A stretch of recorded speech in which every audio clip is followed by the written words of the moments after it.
ഇത് മാസ് മോട്ടോഴ്സിൽ നിന്നാണ്. Honda unicorn B6 model വണ്ടിയാണ്. ജനറൽ സർവീസോടെ നമ്മൾ കയറ്റിയാണ്. ജനറൽ സർവീസ് പറഞ്ഞിട്ട് അതേപോലെ ഗിയർ ഇടയ്ക്ക് ഒരു ടൈറ്റ് പോലെ കാണിക്കേണ്ടത് മെയിൻ കംപ്ലയിൻ്റ് ആയിട്ട് അതാ പറഞ്ഞാണ്. നമ്മൾ ഓടിച്ചു നോക്കുമ്പോൾ ഒരു കംപ്ലയിൻറ്റ് എന്നുള്ള രീതിയിലുള്ള ഒരു ടൈറ്റൊന്നും നമുക്ക് ഫീൽ ചെയ്ത് ചേർന്നു കേട്ടോ.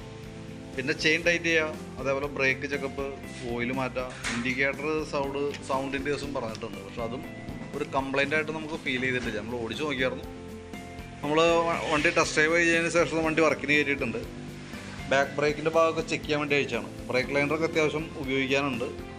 പുതിയ ആ വണ്ടി വന്നപ്പോൾ ഉള്ള ലൈനർ കംപ്ലയിൻ്റ് ഒന്നുമില്ല. ഒന്ന് ക്ലീനാക്കി റീസെറ്റ് ചെയ്താൽ മതി. ആ ലൈനർ പറഞ്ഞിട്ടുള്ള പൊടിയൊക്കെ നമുക്ക് ക്ലച്ച് ബ്രേക്കിൻ്റെ ഡ്രമ്മിനകത്തുണ്ട്. വേറെ പ്രോബ്ലം ഒന്നുമില്ല.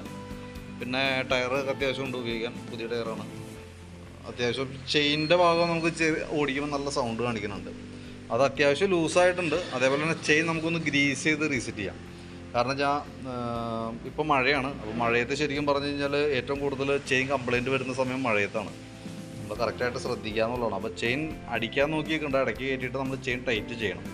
ഇതിപ്പോൾ ഫുള്ള് ഡ്രൈ ആയി പോയിട്ടുണ്ട്. അപ്പോൾ നമുക്കൊന്ന് ചെയിൻ ഗ്രീസ് ചെയ്ത് റീസെറ്റ് ആക്കാം. പിന്നെ അതിൻ്റെ എയർ ഫിൽറ്റർ നമ്മൾ ചെക്ക് ചെയ്തു. ഹോണ്ടയുടെ ഒറിജിനൽ ഫിൽറ്റർ തന്നെ കിടക്കുന്നത്. പുതിയ ഫിൽറ്ററാണ്. കംപ്ലയിൻ്റ് ഒന്നുമില്ല കേട്ടോ. ബാറ്ററി നമ്മൾ നോക്കുമ്പോൾ എക്സ്റ്റേൻ്റെ ബാറ്ററിയാണ്. വണ്ടി വന്നപ്പോഴുള്ള ബാറ്ററിയാണ്. വോൾട്ടൊക്കെ നോക്കുമ്പോൾ 13 വോൾട്ട് വരെ കിട്ടണമുണ്ട് കേട്ടോ. പിന്നെ അതേപോലെ തന്നെ എഞ്ചിൻ ഓയിൽ മാറുന്നുണ്ട്. പിന്നെ വണ്ടി ഐഡലിങ്ങിൽ ഇടയ്ക്ക് വണ്ടി ഓഫായി പോകുന്ന രീതിയിലുള്ള കംപ്ലയിൻറ്റ് പറഞ്ഞിട്ടുണ്ടായിരുന്നു. അപ്പോൾ ചെറിയൊരു വേരിയേഷൻ നമുക്ക് വരുത്തിയിടാം. ഐഡലിങ്ങിനകത്ത് ചെറിയൊരു വ്യത്യാസം വരുത്താം. അതാണ് നമുക്ക് വേറെ അങ്ങനെ ഒരു കംപ്ലയിൻ്റ് ആയിട്ടൊന്നും ഫീൽ ചെയ്യില്ല. ജസ്റ്റ് നമുക്ക് അതിൻ്റെ ഐഡലിങ് ഒരല്പം കൂട്ടി വയ്ക്കാം. പിന്നെ അതേപോലെ ഫ്രണ്ടിലേക്ക് വരുമ്പോഴത്തേക്കും ഫ്രണ്ട് ടയറിൻ്റെ കണ്ടീഷനൊക്കെ ഓക്കെയാണ്. വേറെ പ്രോബ്ലം ഒന്നുമില്ല. ഫ്രണ്ട് ബ്രേക്കും നമ്മൾ അഴിച്ചു. അതിൻ്റെ ബാക്ക് പാഡിൻ്റെ കണ്ടീഷനൊക്കെ നോക്കാനുണ്ട്. ഈ പാഡിൻ്റെ പ്രോബ്ലം എന്ന് വെച്ചാൽ ഏറ്റവും കൂടുതൽ മഴയത്താണ് നമ്മൾ ശ്രദ്ധിക്കേണ്ടത്. കാരണം എന്ന് വെച്ചാൽ മഴയത്താണ് കംപ്ലയിൻറ്റ് വരുള്ളൂ. അപ്പോൾ നമ്മളൊന്ന് അഴിച്ച് അതിൻ്റെ ബ്രാക്കറ്റൊക്കെ ഒന്ന് ഗ്രീസ് ചെയ്ത് ഈ ബൂട്ട് സെറ്റ് ഒന്ന് മാറ്റിയിടുന്നുണ്ട് കേട്ടോ. അത് ശരിക്കും പറഞ്ഞാൽ റബ്ബർ ശരിക്കും ബഡ്ജായ ഒരു അവസ്ഥയിൽ നിൽക്കുന്നുണ്ട്. അപ്പോൾ അതൊന്ന് മാറ്റിയിട്ട് ബ്രാക്കറ്റൊക്കെ ഒന്ന് ഗ്രീസ് ചെയ്ത് തരാം. അപ്പോൾ ബ്രേക്കിൻ്റെ കാലിപ്പർ ഫ്രീ ആയിട്ട് വർക്ക് ചെയ്യണം അതിനകത്ത്. അതായത് സ്മൂത്തായിട്ട് നിൽക്കണം. എന്നാലാണ് നമുക്ക് ആ ബ്രേക്കിങ് കംഫർട്ട് ആവുള്ളൂ. എനിക്ക് തോന്നുന്നത് ഫസ്റ്റ് നമുക്ക് ഇത് മാറണ സമയത്തേ ബ്രേക്ക് ലൈനർ തീർന്നിട്ട് വണ്ടി ഓടിയായിരുന്നു തോന്നുന്നു. അതൊന്ന് നോക്കുമ്പോൾ ചെറിയ സ്ക്രാച്ചൊക്കെ ഉണ്ട്.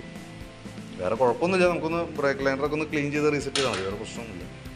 പിന്നെ നമുക്ക് ആ ക്ലച്ചിൻ്റെ കേബിൾ ചെറിയൊരു കംപ്ലയിൻ്റ് ഉണ്ട്. കാരണം ക്ലച്ച് വർക്കിംഗ് ഓക്കെയാണ്. ഇതിവിടെ ക്ലച്ച് തുരുമ്പായിട്ടുണ്ട്. കേബിളിൻ്റെ ഉള്ളിലേക്ക് നോക്കി കഴിഞ്ഞാൽ അറിയാം കേബിളിൻ്റെ ഉള്ളിൽ കൂടെ തുരുമ്പെന്നാണ്. അപ്പോൾ അതുകൊണ്ട് തന്നെ ഇപ്പോൾ വരുമ്പോൾ തന്നെ ക്ലച്ച് ലോഡായിട്ട് നിന്നിരുന്നേ. അപ്പോൾ അങ്ങനെ നമ്മൾ ശ്രദ്ധിക്കാണ്ട് ഓടിക്കഴിഞ്ഞാൽ എന്ത് പറ്റുകയെന്ന് വെച്ചാൽ ക്ലച്ച് ഡിസ്ക് ലോഡായി കിടക്കും. നമ്മളറിയില്ല. അപ്പോൾ ക്ലച്ച് ഡിസ്കിന് കംപ്ലയിൻ്റ് ആയിട്ട് വരും. അപ്പോൾ എന്തായാലും അത് മാറ്റേണ്ട ഒരു ടൈമാണ്. കൈയോടെ മാറ്റി കളയാം. എന്നാൽ ക്ലച്ച് ടൈറ്റ് കാണിച്ചു തുടങ്ങിയിട്ടില്ല. ഔട്ടർ വലിച്ചിലാണ്. ഔട്ടർ വലിച്ചിൽ വരുമ്പോഴാണ് ഇന്നറിന് ലെങ്ത്ത് വയ്ക്കില്ല. ഔട്ടർ നീട്ടം വെച്ച് വരും. അങ്ങനെ വരുമ്പോൾ ക്ലച്ച് ലോഡായി കയറും. ലോഡാകുമ്പോൾ ക്ലച്ച് നമ്മളറിയില്ല. വണ്ടി ഓടിച്ചുകൊണ്ടിരിക്കും. അപ്പോൾ വണ്ടി ക്ലച്ച് കംപ്ലയിൻറ്റിലേക്ക് പോകും. അപ്പോൾ അതില്ലാതിരിക്കാനായിട്ട് കൈയോടെ നമുക്കത് മാറ്റിയിടാം കേട്ടോ. പിന്നെ ഇൻഡിക്കേറ്ററിൻ്റെ ഒരു കേസ് പറഞ്ഞിട്ടുണ്ടായിരുന്നു. നമ്മൾ ചെക്ക് ചെയ്യുന്ന സമയത്ത് നമുക്കൊരു കംപ്ലയിൻ്റ് എന്ന് പറയാവുന്ന രീതിയിലുള്ളൊരു പ്രശ്നമൊന്നുമില്ല. പക്ഷേ എന്നാലും ആ സ്വിച്ചുകളൊക്കെ ഒന്ന് ലൂബ്രിക്കേറ്റ് ചെയ്തിടാം. അതിൻ്റെ കോൺടാക്റ്റ് ഒന്ന് ക്ലീനറൊക്കെ അടിച്ചൊന്ന് കറക്റ്റ് ആക്കിയിടാം. പിന്നെ അങ്ങനെ എന്തെങ്കിലും പ്രശ്നമുള്ളതാണോ കാണിക്കണമെങ്കിൽ നമുക്കറിയില്ല. നമുക്കിപ്പോൾ ചെക്ക് ചെയ്യുമ്പോൾ അങ്ങനെ ഒരു കംപ്ലയിൻറ്റ് കിട്ടിയൊന്നുമില്ല കേട്ടോ. അതേപോലെ തന്നെയാണ് ഗിയറിൻ്റെ കേസ്. നമുക്ക് അങ്ങനെ ഒരു പ്രത്യേകിച്ചൊരു കംപ്ലയിൻ്റ് എന്ന് പറയാവുന്ന രീതിയിലൊന്നും കിട്ടിയിട്ടൊന്നുമില്ല.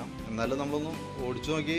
പിന്നെ നമുക്ക് ഈ ക്ലച്ചിൻ്റെ പ്രശ്നം. പക്ഷേ ക്ലച്ച് കൂടുതൽ കിടക്കുമ്പോഴും കൂടുതലായിട്ട് നിൽക്കുമ്പോഴും ഗിയർ ഷിഫ്റ്റിങ് സ്മൂത്തായിട്ടാണ് വരാറ് സാധാരണ.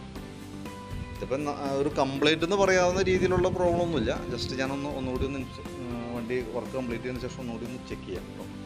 അപ്പോൾ ഞാൻ അതിൻ്റെ ഏകദേശം ഒരു എസ്റ്റിമേറ്റ് നമുക്ക് സർവീസിൻ്റെയാണ് മെയിനായിട്ട്. അപ്പോൾ സർവീസുമായി ബന്ധപ്പെട്ട വർക്കുകൾ മാത്രമേ ഉള്ളൂ. പിന്നെ അതിനകത്ത് നമുക്ക് ആ ക്ലച്ച് കേബിളൊന്ന് മാറ്റി കളയാം. എഞ്ചിൻ ഓയിൽ മാറ്റാം. ഓയിൽ മാറ്റുമ്പോൾ നമുക്ക് അതിൻ്റെ സ്റ്റിക്കിൻ്റെ അവിടുത്തെ ഓറിങ്ങും അടിയിൽ തന്നെ ബോൾട്ടിൻ്റെ വാഷ് നമുക്ക് മാറ്റിയിടണം കേട്ടോ.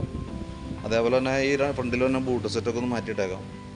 അതടക്കം ഉൾപ്പെടുത്തിയിട്ടുള്ളൊരു എസ്റ്റിമേറ്റ് ഞാൻ വാട്സാപ്പിലേക്ക് ഇട്ടേക്കാം. ആ വീഡിയോ കണ്ടുമ്പോൾ നോക്കിയിട്ടൊന്ന് റിപ്ലൈ ഇട്ടേരെ.